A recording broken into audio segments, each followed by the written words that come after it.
स्वामी, ये कीर्तिमान के लिए कैसा लग रहा है? ये लीजिए स्वामी।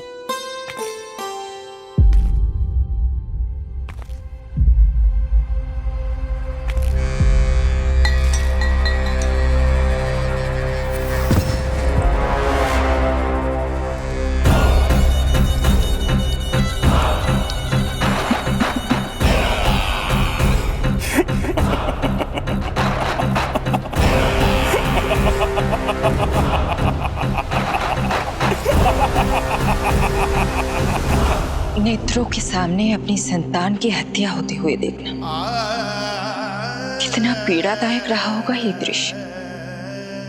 किंतु प्रभु, यदि देवर्षि नारद कंस के हृदय में संदेह का बीज न बोते तो कंस ऐसा कभी नहीं करता। तो फिर उसे उकसाए ही क्यों देवर्षि ने? आप भूल गए देवराज, समस्त संसार में जो भी होता है मेरी इच्छा अनुसार ही होता है। यही प्रश्न नारद ने भी मुझसे पूछा था।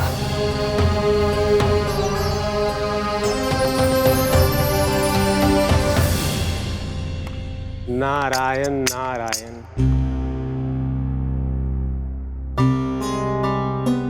छोटे से बालक की इतनी निर्मम हत्या और माध्यम बना मैं। प्रभु, ये कैसी लीला है आपकी? अभी तो देवकी की 5 और संतानों की हत्या होना शेष है नारद। अब से कंस शिशुओं के जन्म लेते ही उनकी हत्या कर देगा। यदि जन्म के तुरंत बाद ही मृत्यु होनी है तो जन्म का लाभ ही क्या है प्रभु? यही विधि का विधान है नारद। कीर्तिमान और शेष 5 बच्चे श्रापग्रस्त हैं। जन्म के कर्मों के अनुसार अल्पायु होना उनकी नियति है। उनकी मृत्यु के बाद ही शेषनाग के अंश के रूप में बलराम और मेरे अंश के रूप में श्री कृष्ण का अवतार संभव होगा। नारायण नारायण।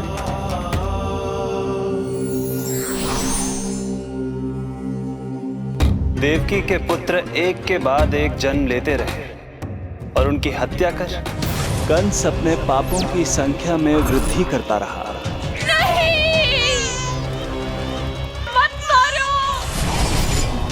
मेरा पुत्र! मेरा पुत्र!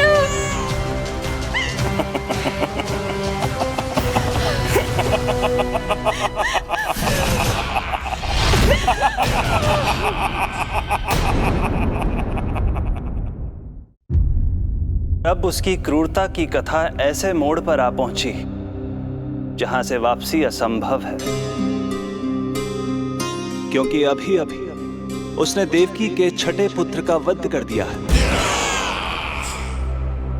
हे प्रभु, कितना दुर्दांत है ये कंस। किंतु एक ही जन्म में एक साथ 2 माताओं का पुत्र बनने में उसने आपकी सहायता कैसे की प्रभु?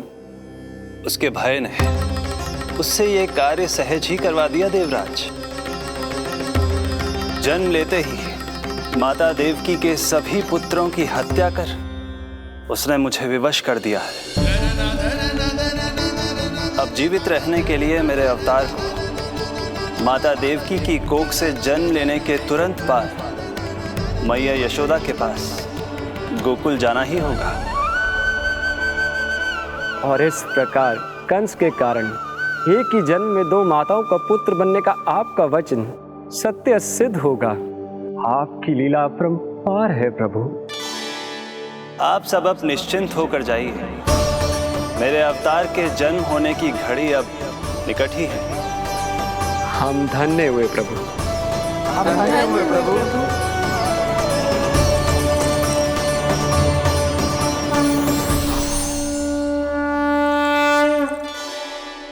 मुझे तो अभी से मैया यशोदा के साथ आपको खेलते हुए देखने की उत्सुकता हो रही है।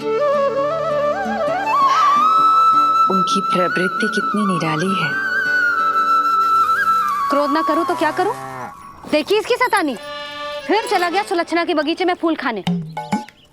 और आपको तो पता है ना सुलक्षणा का, इतनी सी त्रुटि हो जाए पूरे गांव में बखान करने में कोई कमी ना रखती। और जे की, अरे जब ग्वालिनों को पता चलेगा तो क्या कहेंगी? यही ना कि जसोदा अपने बच्चे को खाना ना देती, भूखा रखे है। सुनो जी, मैं तो कहती हूँ अब ब्याह करा देते इसका। अब वो ही ध्यान रखेगी इसका। केवल पत्नी सुधार सकती है तुझे। तुम इसके बारे में बात कर रही हो कि मेरे बारे में? नहीं, वैसे सारे गोकुल वाले यही कहते हैं कि हमारे घर पर तुम्हारा ही राज चलता है। हे नारायण, ये परिहास की बात है क्या? मैं इतना दबा के रखती हूँ क्या आपको? यशोदा, हास की बात थी, रामू के कारण मुंह से निकल गई। तुझसे तो मैं बात ही ना करूंगी, कर अपने मन की।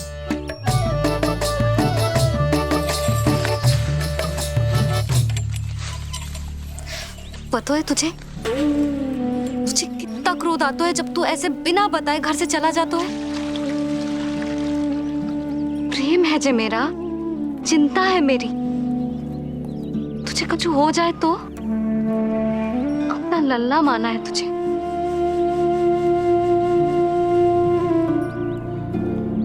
मेरे भाग्य में तो मां बनना लिखो ही ना है।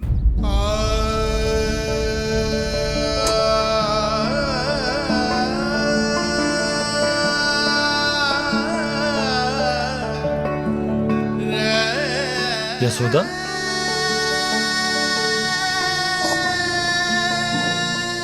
आपको पता है, जब मैं छोटी थी इसके जैसी चंचल थी। गांव वाले कहते थे एक बार बड़ी हो जाएगी अपने आप ठहराव आ जाएगा। ना आयो।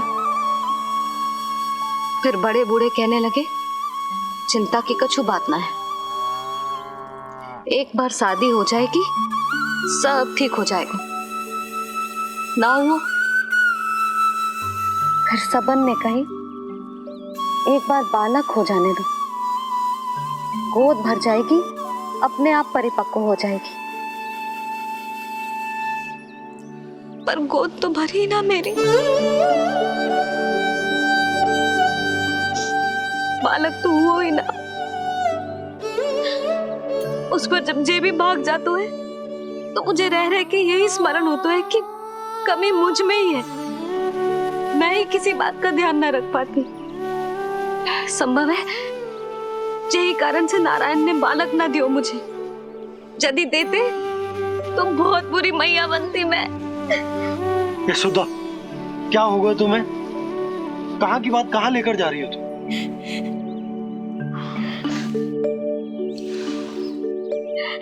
बालक अवश्य होगा हमें, और बहुत अच्छी मैया बनोगी तुम। बस नारायण सही समय की प्रतीक्षा कर रहे हैं। मेरी तो ना सुन रहे बे। आप ही कह दियो उनसे, अब और प्रतीक्षा ना होगी मुझसे।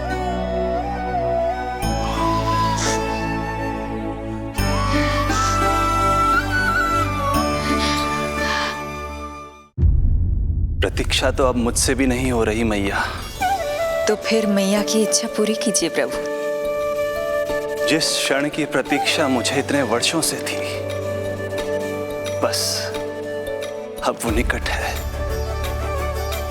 किंतु प्रभु, आपको तो माता देवकी का 8वां पुत्र बनकर जन्म लेना है, तो फिर 7वां पुत्र? धीरज रखिए, धीरज। आपको तो ज्ञात ही है, मेरे यहां देर है, अंधेर नहीं। मैं यहाँ तुम दोनों पर आश्रित हूँ यशोदा। भोजन, सुरक्षा, परिवार का अपनापन सब कुछ दिया है तुमने मुझे, किंतु मेरा दुख मुझे एक क्षण भी चैन लेने नहीं देता। मेरे स्वामी और बहन देवकी कितने ही वर्षों से कंस की काल कोठरी में बंदी है। दिन रात नियति के श्राप को सहन करने के अतिरिक्त और कोई उपाय नहीं है उनके पास। ऐसे में मैं सुख की सांस कैसे लूं? कीर्तिमान की हत्या के बाद मेरी सुरक्षा के लिए मेरे स्वामी ने मुझे यहाँ भिजवा दिया, चुपचाप। किंतु मेरा हृदय तो वही छूट गया यशोदा। इससे तो अच्छा होता कि मैं भी उसी कारागार में होती, मेरे स्वामी और बहन देवकी का दुख तो साझा कर पाती। अपनी 6 संतानों को कंस के हाथों मृत्यु के गोद में जाते देखा है उन्होंने। अब तो मुझे उस क्षण की कल्पना से भी डर लगने लगा है, जब देवकी अपने 7वें पुत्र को अपने गर्भ में धारण करेगी। भय से भविष्य नहीं टलता, होनी होकर ही रहती है। समय बीता और देवकी के गर्भ में 7वें पुत्र का आगमन हुआ। क्या इसका भी भविष्य वही होगा जिसके भाइयों का हुआ था? इस बंदी गृह की दीवारें, प्रत्येक ईंट, प्रत्येक पत्थर, यहां तक कि यहां की वायु भी उस कंस की बंदी है। अब तक तो उसे सूचना भी मिल चुकी होगी। वो निर्दयी, क्रूर प्रतीक्षा कर रहा होगा कि कब तुम्हें प्रसव हो और कब उसकी तलवार हमारे नन्हे शिशु, हमारी 7वीं संतान का रक्त पिए।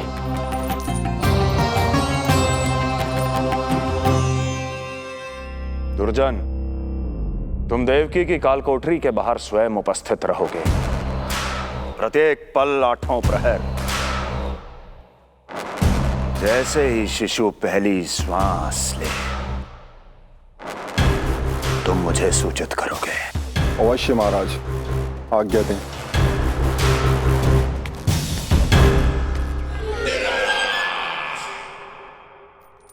कुछ कीजिए स्वामी, कुछ कीजिए। मैं नहीं चाहती कि ये अपनी प्रथम श्वास इस बंदी गृह में ले। देवकी, विवशता से मेरा कलेजा भी फटा जा रहा है, किंतु इस काल कोठरी में बंद मैं कर ही क्या सकता हूं? किंतु इस सृष्टि के पालनहार, जगत के नियंता श्री हरि तो कर सकते हैं, तो फिर क्यों नहीं करते वो कुछ ऐसा कि कम से कम मेरी इस संतान का अंत उतना दुखद ना हो जैसा अन्य संतानों का हुआ था। क्यों नहीं करते वो कुछ? हरे क्यों नहीं करते? बताइए ना स्वामी, क्यों नहीं करते वो? क्यों नहीं करते? जो देवी भविष्य में मेरी मां बनने वाली है, उनकी करुणा भरी पुकार को मैं व्यर्थ कैसे जाने दे सकता हूं? कंस के राक्षस तत्व के अंत के लिए ऐसी माया की आवश्यकता है जो मेरी लीलाओं को क्रियान्वित भी कर दे और उसे भनक भी ना पड़े। ऐसी क्षमता और माया किसके पास है प्रभु?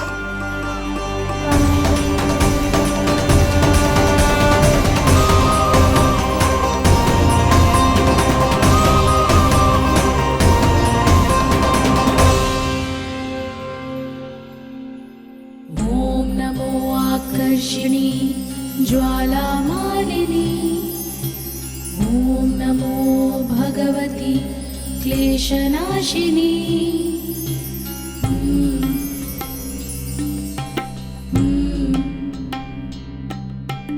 ओम नमो योगमाये सर्वमोहिनी। ओम नमो योगमाये सर्व। आज्ञा दीजिए प्रभु। माता देवकी का गर्भपात करके उस संतान को रानी रोहिणी के गर्भ में स्थापित कीजिए देवी।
योग माया ने अपना कार्य पूर्ण किया। सुबह सूर्य की रश्मियां देवी रोहिणी को ऐसा संदेश सुनाएंगी जिसे सुनकर वो प्रसन्नता से झूम उठेंगी।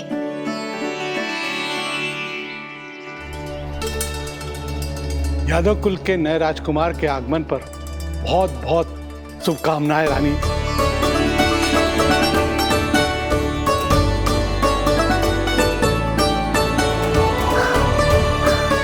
यशोदा, मैं माँ बनने वाली हूँ। यशोदा, सुना तुमने? चिच्ची, मैं माँ बनने वाली हूँ। मैं माँ बनने वाली हूँ यशोदा। मैं अरे संभाल के जीजी चिकार कर रही हो। बधाई हो जीजी, बधाई हो, बहुत बहुत बधाई हो।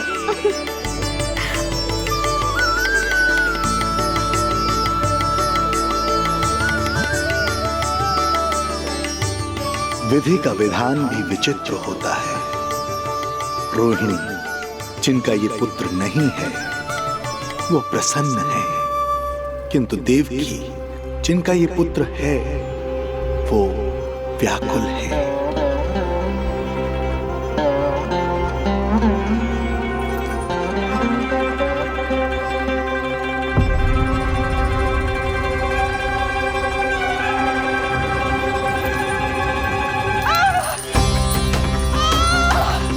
क्या हुआ देवकी? तुम ठीक तो हो? स्वामी, स्वामी मेरा पुत्र, स्वामी हमारा पुत्र चला गया। स्वामी, हमारा पुत्र चला गया। धीरज धरो देवकी, संभव है यही श्री हरि की इच्छा हो। किंतु मैंने उनसे ये तो नहीं मांगा था ना स्वामी। मैंने कहा था हमारा पुत्र यहाँ श्वास न ले। इसका ये अर्थ नहीं था।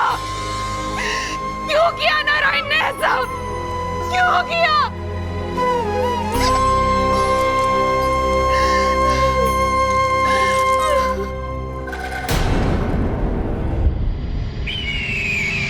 तो ये सत्य है महाराज, राजकुमारी देवकी का गर्भपात हो गया है।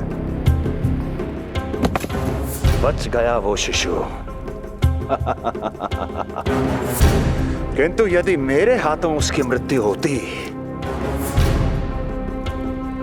तो अधिक कष्ट होता उसे। सुख में समय पंख लगाकर उड़ता है। शीघ्र ही रोहिणी के प्रसव का दिन आ पहुंचा और उसने एक स्वस्थ और सुंदर बालक को जन्म दिया।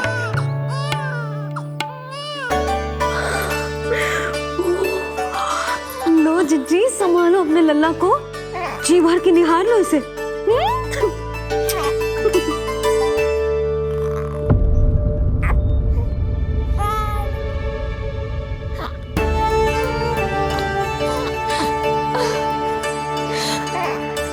मेरा पुत्र राजकुमार।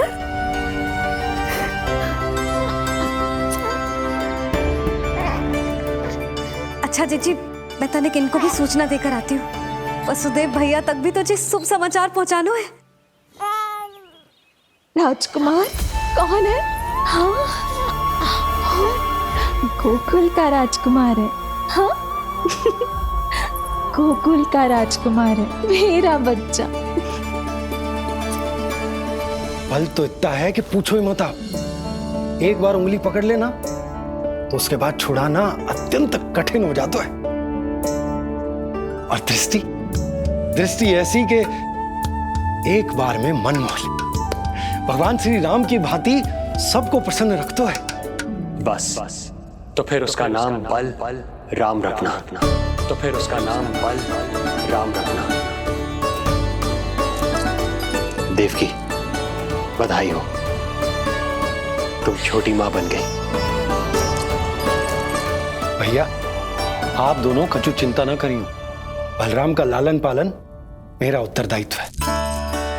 उसे कछु कमी ना होने दूंगा मैं।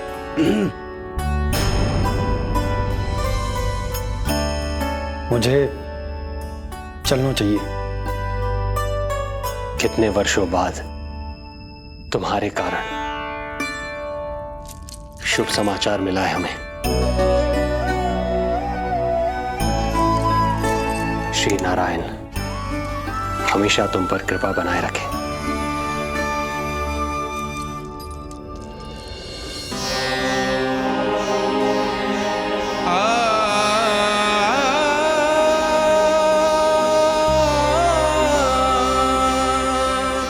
आपको बहुत बहुत बधाई हो स्वामी।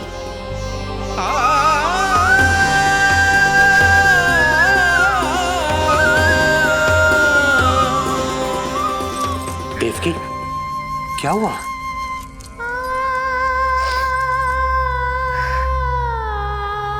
कुछ नहीं। रोहिणी दीदी ने हमको वो सुख दे दिया जो मैं कभी ना दे सकी। उन्होंने आपको संतान दे दी, किंतु मैं देवकी,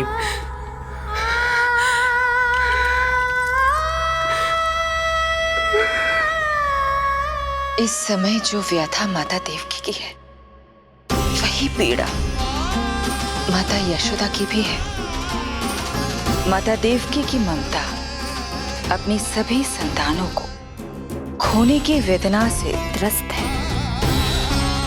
तो माता यशोदा की ममता संतान ना होने के संताप में झुलस रही है। सत्य कहा देवी, मुझे आभास हो रहा है मैया यशोदा का हृदय मुझे अपनी गोद में खिलाने के लिए कितना व्याकुल है। सच्ची श्रेयारी, सच्ची मैं प्रसन्न हूं मैं कि आपके आशीर्वाद से रोहिणी जी को इतना प्यारा लल्ला हुआ है। पर मुझसे क्या त्रुटि हुई नारायण? मुझे क्यों न दियो आपने लल्ला? मुझसे क्या त्रुटि हुई नारायण? मुझे क्यों न दियो आपने लल्ला? अब तो माता देवकी की 7वीं संतान का भी जन्म हो गया है प्रभु। अब आपके अवतार लेने में किस बात की देर है? यशोदा, ले तुम यहाँ आओ और मैं पूरे घर में ढूंढतो फिर रहा हूं। पता चला तुमने सुबह से कछु ना खाए हो। चलो कछु खा लो, आ जाओ। कहीं ना जा रही मैं।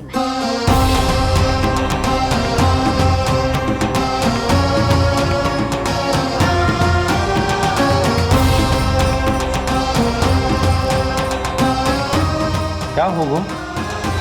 हरि को बांध के बैठी हूं।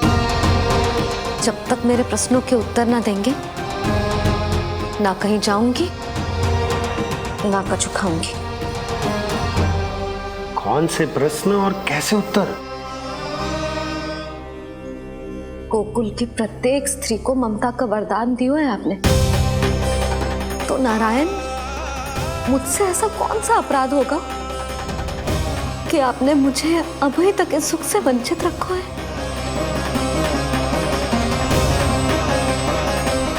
आज बोलना पड़ेगा प्रभु, बताना पड़ेगा कि आपने मुझे लल्ला क्यों न दी।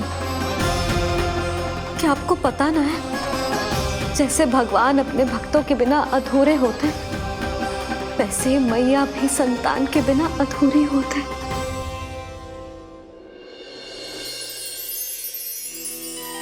साचा सुमीरन सबसे हरि को, साचा है हरि नाम, जिनकी कृपा से बन जाते हैं सबके बिगड़े काम। साचा सुमीरन। प्रभु, मैया यशोदा उसी वेदना का अनुभव कर रही है जिसका अनुभव उन्होंने पिछले जन्म में माता धारा के रूप में किया था। आपका कथन सत्य है देवी। अब मैया यशोदा को उनके कष्ट से मुक्ति दिलाने का समय आ गया है।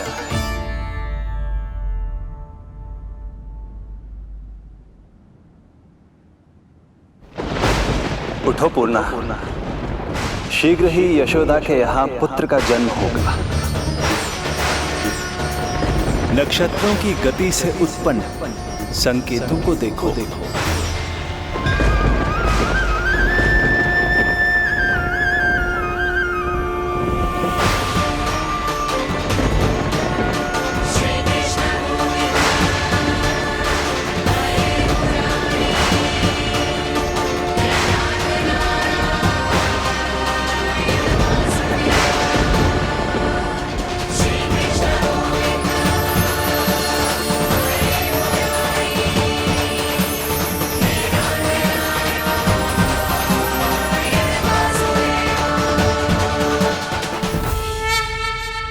इतने विशेष कार्य के लिए इनका चुनाव। ये देवी कौन है प्रभु? ये मेरे भविष्य में होने वाले गुरु महर्षि संदीपनी की माता हैं देवी। अपने ज्ञान के कारण गोकुल वासियों की श्रद्धेय हैं। यदि मेरे आगमन की सूचना मैया यशोदा को ये देंगी तो ही मैया विश्वास करेंगी।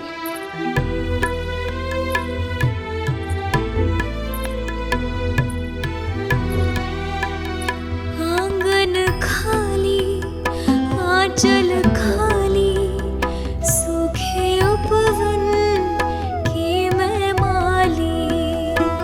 क्यों ना मेरे भाग में ललना, क्या मेरे घर ना एगो पलना। विवश ना करो इतना मुझको, मिलेगो ना एक क्षण भी शयन को।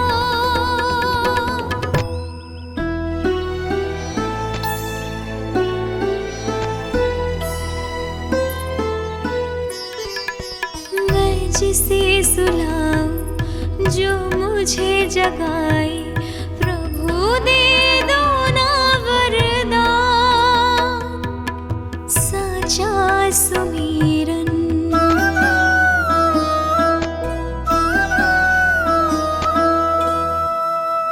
मुख पे ना मेरे जब तक ममता की मुस्कान खिलेगी। तुमको भी न तब तक भोग में तुम्हारी अति प्रिय खीर मिलेगी। कसम प्रभु तुम्हें दे रही जसोदा, माखन भोग लगेगो तीखा। इस दुखियारी की विनती का रखोगे जो नामान। साचा सुमीरन सबसे हरि को, साचा है हरि नाम। जिनकी कृपा से बन जाते हैं सबके बिगड़े काम। साचा सुमीरन।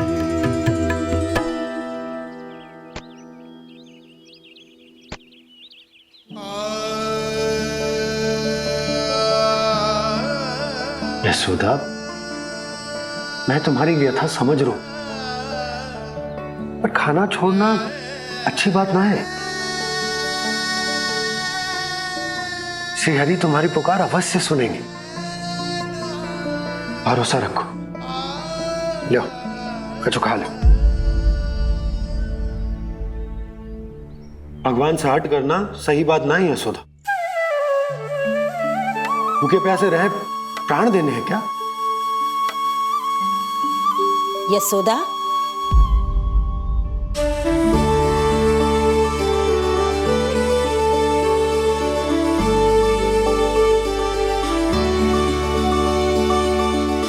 होने वाली मैया को अपने स्वास्थ्य का विशेष ध्यान रखना चाहिए।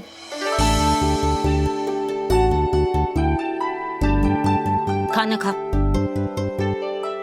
भौचक देखती मती रहे, विश्वास कर। नक्षत्रों की गति देखी है मैंने। पूर्णा मौसी, क्या सच्ची? आप सच्ची कह रही हो ना?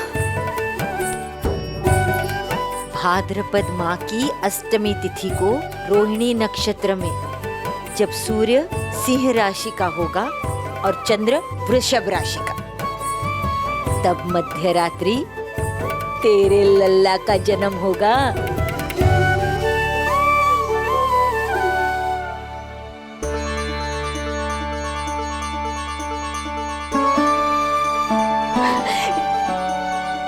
इतने वर्षों में कभी किसी ऋषि मुनि, किसी ज्ञानी ने हमें ऐसी आशा ना दी। आज पहली बार हमें इतना स्पष्ट आश्वासन मिलो है। बहुत बहुत धन्यवाद आपका पूर्णा मौसी, बहुत बहुत धन्यवाद।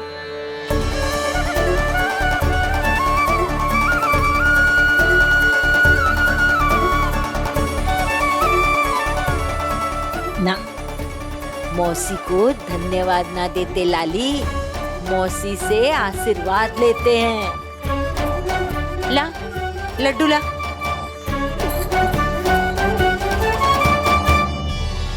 खा ले।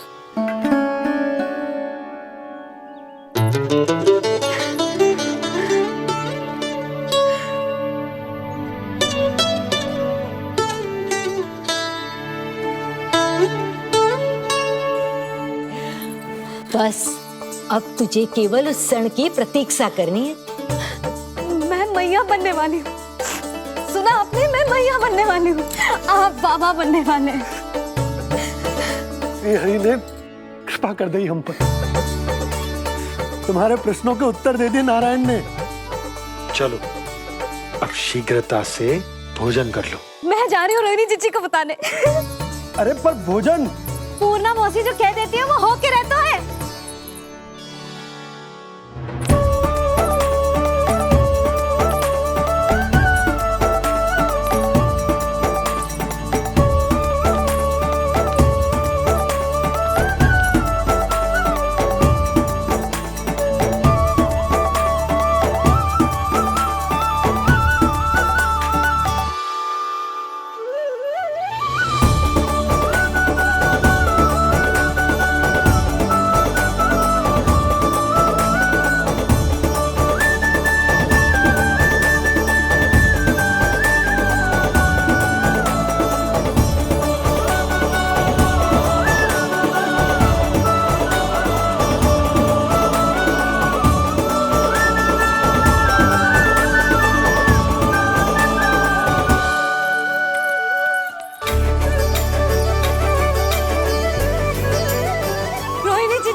अरे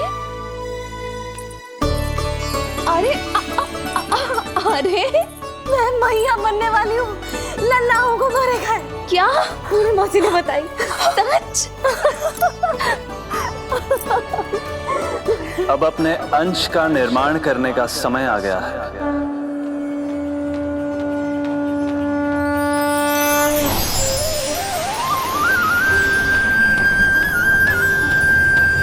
वसुदेव सुतं देवं कंसचाणूरमर्दनम्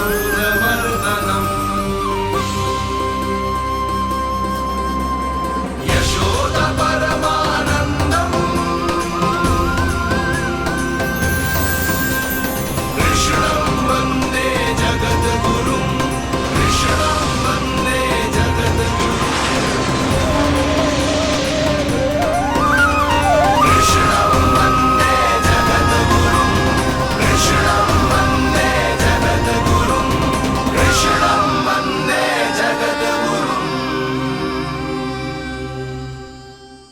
कृष्ण कृष्ण कृष्ण कृष्ण कृष्ण कृष्ण कृष्ण कृष्ण।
किसके पुत्र हो? आपका।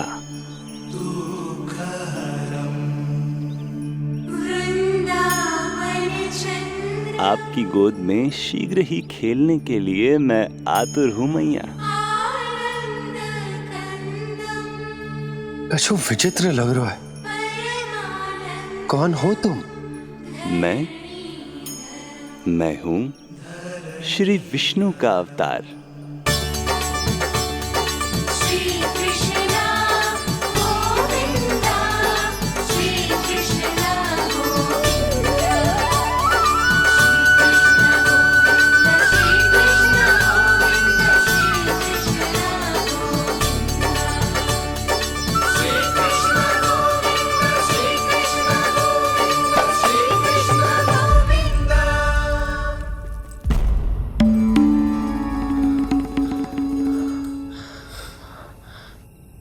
मैंने अभी एक स्वप्न देखा।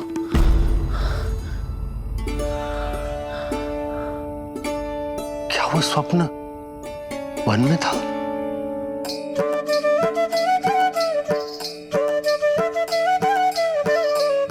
क्या मैं सत्य में श्रीमन नारायण की मैया बनने वाली हूँ?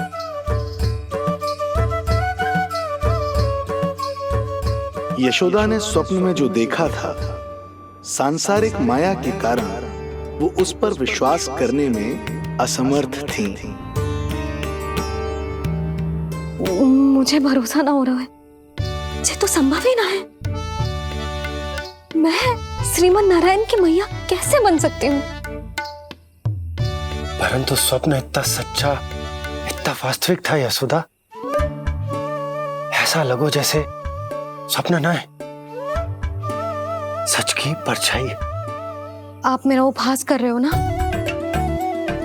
अरे कल तक तो ये भी ना पता था कि मैं कभी मैया भी बन पाऊंगी कि ना। और आज आप कह रहे हो कि श्रीमन नारायण स्वयं मेरी कोख से जन्म लेंगे। ना ना, ऐसे उल्टे सीधे विचार मेरे मन में मत ही डालो आप। मैं तो साधारण सी स्त्री हूँ जो बस एक सामान्य सी मैया बनना चाहती है।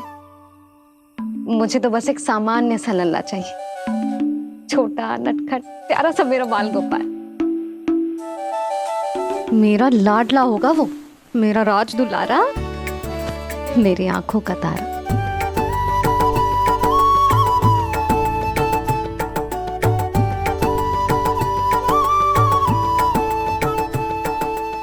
मैया यशोदा और बाबा नंद का वात्सल्य प्रेम इतना अधिक था कि उनका मन इस अद्भुत घटना पर विश्वास करने को तैयार ही नहीं था। जिस स्वप्न को सत्य समझना था, उसे मिथ्या मानकर भुला दिया उन्होंने। किंतु श्रीमन नारायण को आना ही था। स्वप्न साकार करने वाले को ही तो भगवान कहते हैं।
माता देवकी आपको जन्म देने वाली है, इसलिए उनके गर्भ में आपके अंश का समा जाना सर्वथा उचित ही है।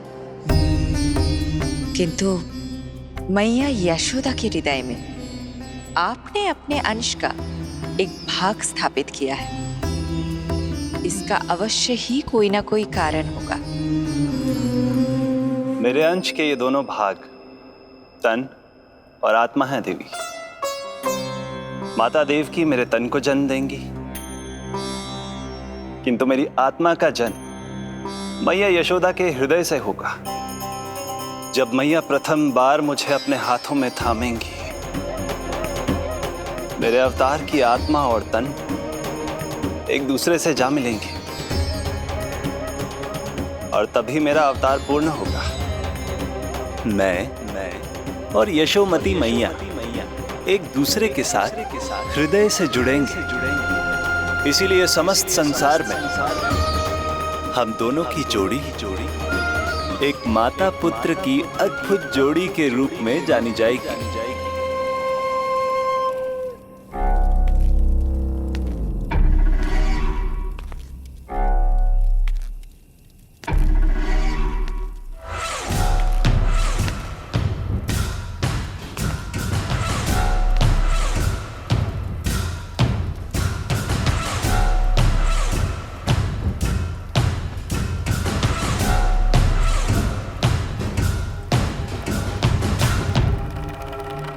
अच्छे कर्म करने वाला व्यक्ति भले ही कितनी भी विपत्तियों से क्यों ना घिरा हो, वो शांतिपूर्ण गहरी निद्रा में सो पाने में सक्षम होता है।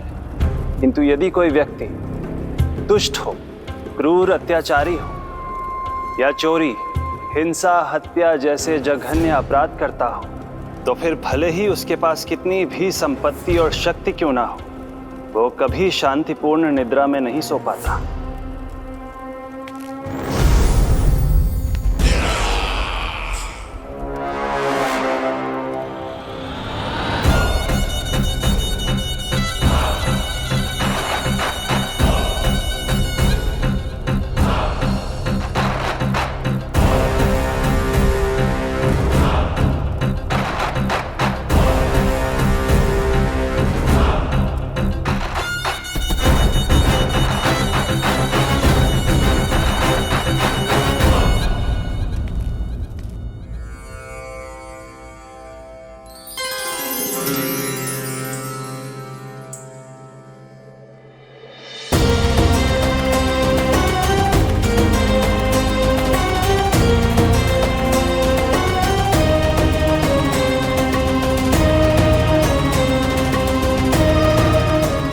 अब आप अपने अंश का निर्माण कीजिए देवी, ताकि जब मैं माता देवकी के 8वें पुत्र के रूप में अवतार लूं, तो आप भी मैया यशोदा की पुत्री के रूप में जन्म ले पाए।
प्रभु के प्रताप से 9 माह ऐसे बीत गए मानो बस कुछ क्षण बीते हों।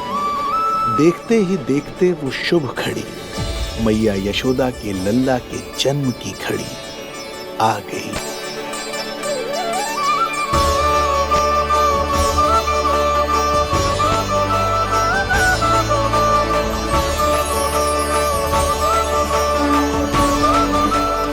भाद्रपद माह की अष्टमी तिथि।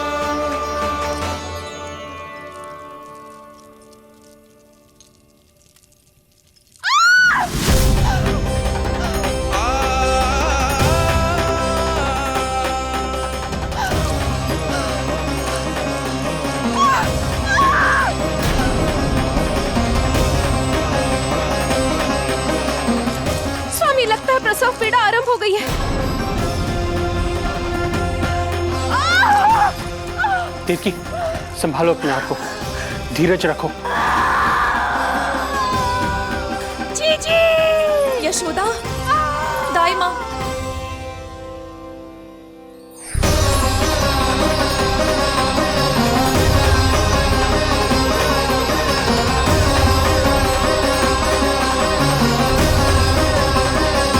रोहिणी नक्षत्र, रोहिणी नक्षत्र।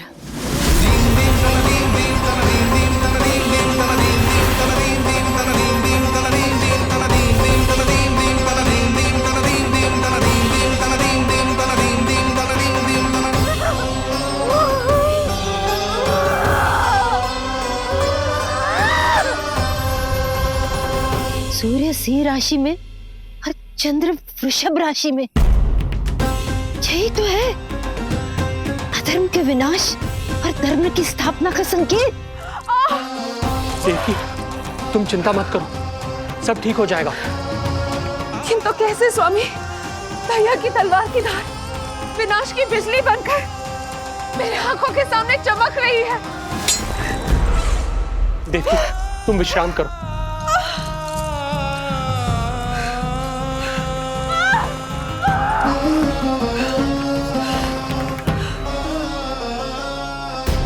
दुर्जन, जाओ फिर से देखो, मुझे पल पल का समाचार चाहिए।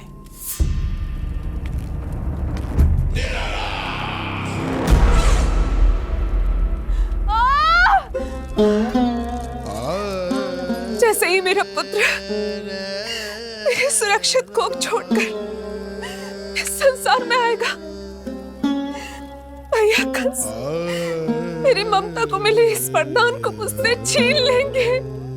चिंता मत करो देवकी, ये हमारा 8वां पुत्र है। यदि हमारे जीवन में कंस के दिए दुखों की धूप है, तो श्री हरि की भक्ति की छाया भी है। आकाशवाणी का स्मरण करो।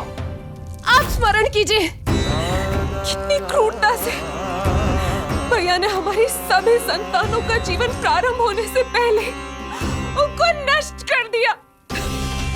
मुझे भय लग रहा है, कहीं मैं इसे भी ना खो दूं।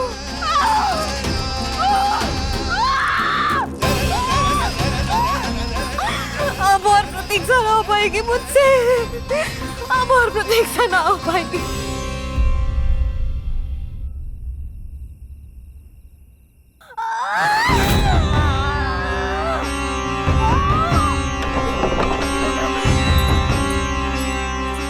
हम यशोदा को खो देंगे नंद भैया, यदि संतान का जन्म शीघ्र ही नहीं हुआ तो। वो अत्यधिक पीड़ा में है।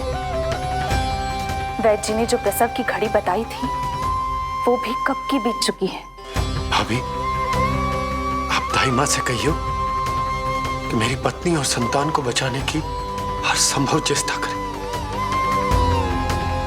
मैं यही प्रार्थना नारायण से करने मंदिर जा रहा हूं।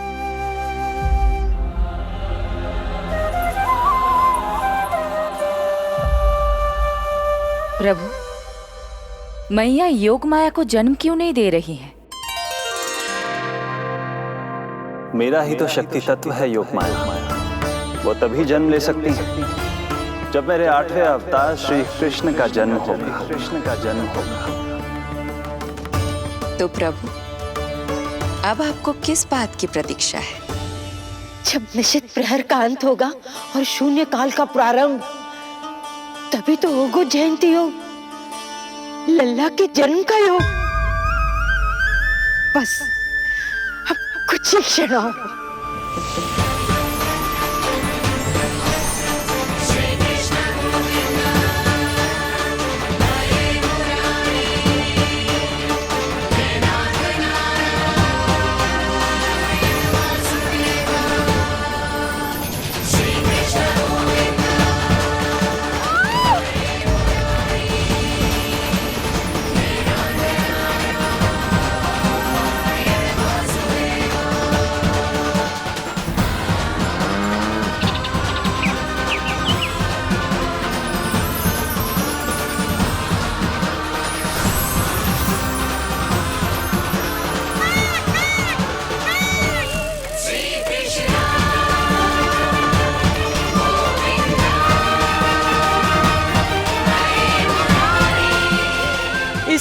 की सबसे शुभ घड़ी आ गई।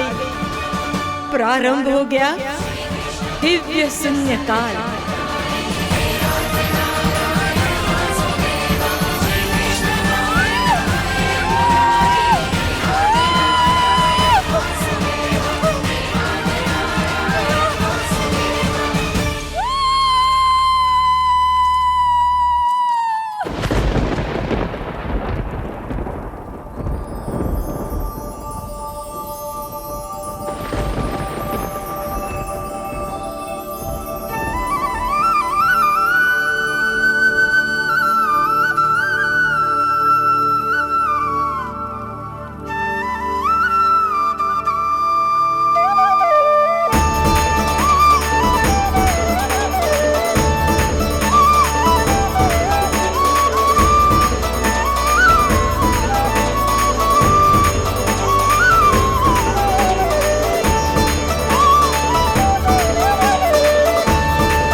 हे श्री नारायण, हम परम सौभाग्यशाली हैं।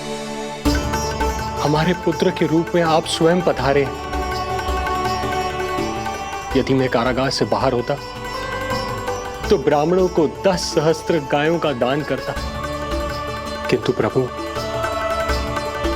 मैं बंधन में हूं। प्रभु, कंस को जैसे ही आपके आगमन का समाचार ज्ञात होगा, आपके प्राण हरने वो तुरंत अपनी नग्न तलवार लहराते हुए चला आएगा। हे दीनदयाल, आप तो भक्तों के भय का नाश करने वाले हैं, परंतु प्रत्येक क्षण मेरा भय और भी बढ़ता जा रहा है। मेरे क्रूर भाई ने निरंतर मेरी ममता की हत्या की है। तो अब और नहीं प्रभु,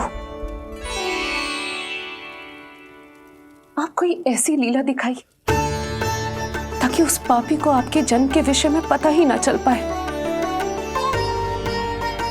आपके इस अलौकिक चतुर्भुज रूप का समाचार उनके क्रोध की ज्वाला को और भड़का देगा और वो आपका वध करने के लिए सेना सहित यहां आ जाएंगे। इसीलिए हे जगदीश, आप सामान्य बालक के रूप में प्रकट हो जाइए ताकि मैं आपको छुपाने की चेष्टा कर सकूं। या मैं कंस को यह विश्वास दिलाने का प्रयास कर सकूं कि उन्हें आपसे कोई संकट नहीं। दया कीजिए भगवान।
माँ, पिताजी, पिछले जन्म में 12 सहस्त्र वर्षों तक आपने कठिन तपस्या की थी।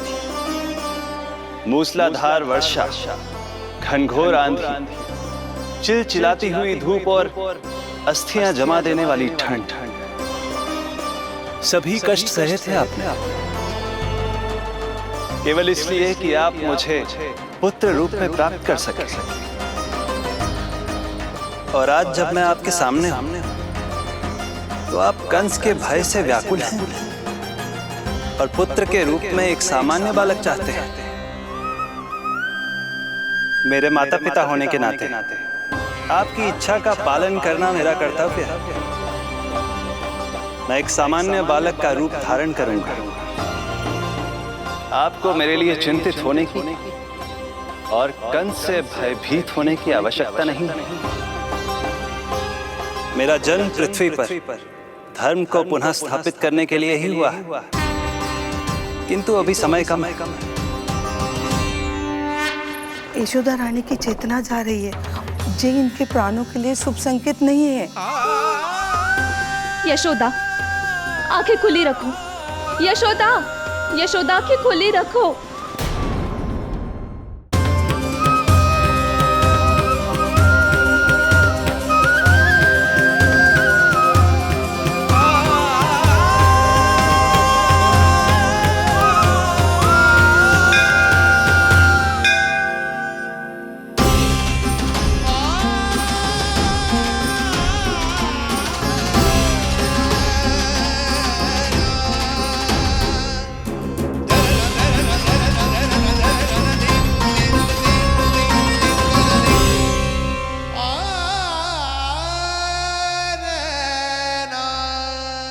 पिताजी, इससे पहले कि कंस यहाँ आए, आप मुझे लेकर यमुना पार चले जाइए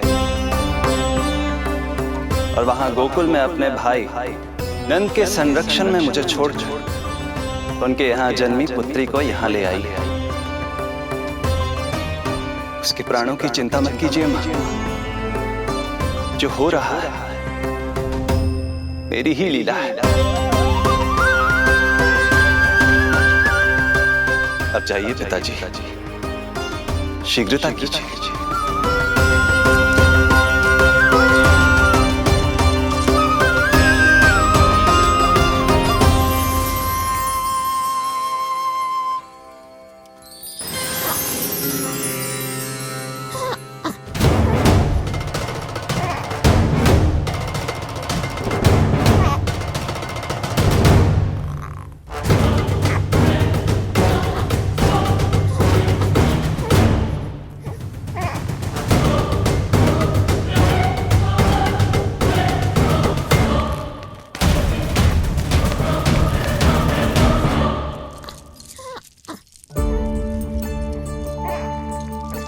प्रभु, प्रभु क्या करना है ये तो आपने बता दिया, किंतु कैसे करना है ये नहीं बताया। पीढ़ियों में जकड़ा हुआ हूं, कारागार से बाहर कैसे जाऊंगा? यशोदा, बस थोड़ी देर और धैर्य रखो। अब और प्रतीक्षा ना हो पाएगी मुझसे, अब और प्रतीक्षा ना हो पाएगी। अब और अधिक प्रतीक्षा आपको करनी भी नहीं पड़ेगी मैया।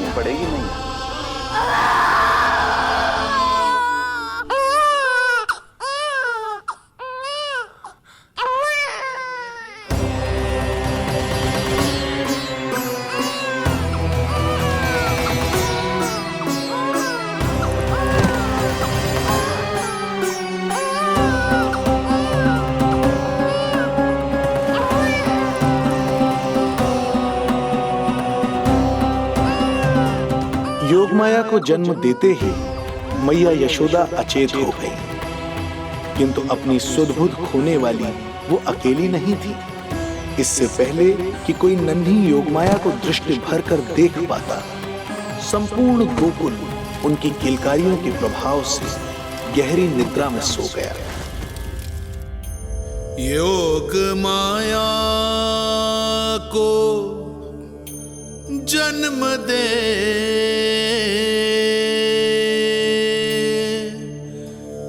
यशोमती हुई निढाल,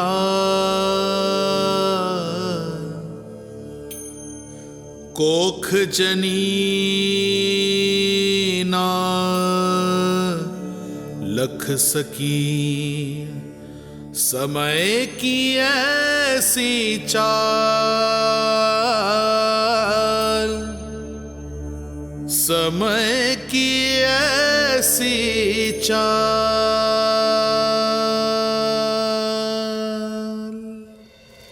उधर मथुरा में वसुदेव अचरज में थे कि नन्हे प्रभु को बंदी गृह से बाहर कैसे निकाला जाए। अब केवल श्री विष्णु की माया ही इनकी सहायता कर सकती थी। प्रभु की आज्ञा का पालन कैसे संभव होगा? संपूर्ण कारागार पहरेदारों से भरा पड़ा है।